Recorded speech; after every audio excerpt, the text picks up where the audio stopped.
總分裏邊咧，我見到佢高咗300分。Emma 咧喺我哋嘅讀咗之後咧，佢英文科同埋電腦科咧都可以考到好成績嘅喎。喺佢今次嘅成績表單裏邊咧，拉高咗平均分啦。總分裏邊咧，我見到佢高咗300分。理念希望可以大家家長咧係認同啦，我哋呢個嘅教學方法啦，希望可以有啲好細班，譬如3、4個、4個呢個感染，互相感染學生嗰種凝聚力，學生與學生之中嘅溝通嘅教學，互相教學咧係會嚟得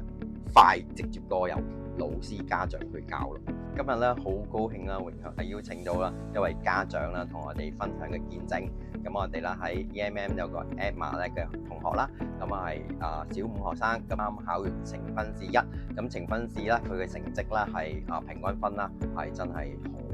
好差。咁咧今次咧就喺都其實遲嚟㗎啦，其實應該喺4年班開始嘅，不過咧喺呈分試前1-2個月先再揾我哋去幫手。咁佢起初好抗拒學習嘅，喺佢樓下啦係補咗一間補習社裏邊嘅，亦都未知見到一個明顯嘅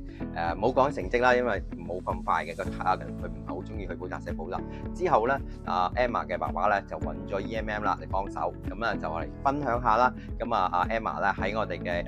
讀英文同埋中文，甚至乎啦，原來咧佢英文科同埋電腦科咧都可以考到好成績嘅喎。喺佢今次嘅成績表單裏邊咧，拉高咗平均分啦。總分裏邊咧，我見到佢高咗300分，200分至300分。我覺得好感恩，好感動。今日邀請Emma 爸爸咧同我分享呢個見證。我個女咧的而且確響呢大半年咧係進步咗嘅成績。但係喺我作為佢家長咧，我都係好擔憂佢嗰個呈分試嘅，即係我好想去派翻間理想嘅學校啦，唔想有太偏遠啦，所以我揾咗David咧幫佢追翻佢以前嗰個基礎打得唔好，想追翻，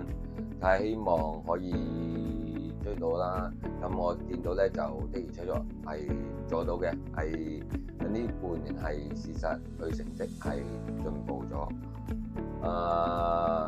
唔好講成績啦，最主要講第二樣嘢就係講係學習嘅態度啊。我個女交咗俾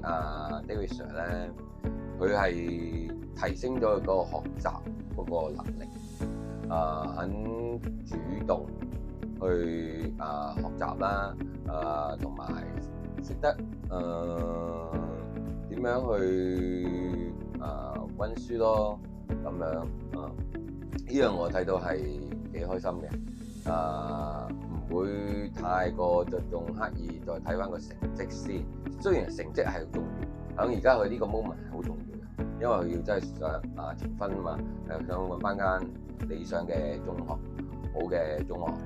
咁佢喺嗰度即係點講咧？學習方面佢有進步，但係交際學習亦都好大得着。佢係學到呢一樣，俾我感覺學到呢一樣嘢翻嚟，係啦，都係多謝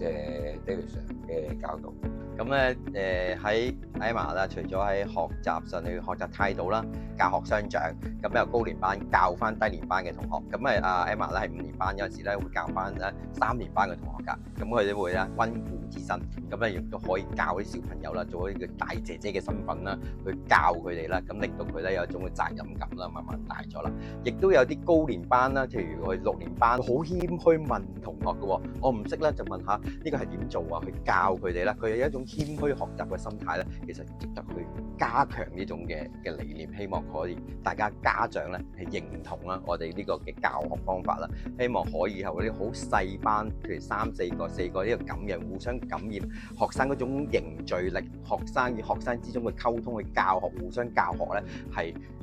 會嚟得快，直接多由老師家長去教咯。當然啦，我會係在場嗰度監督指引引導啦。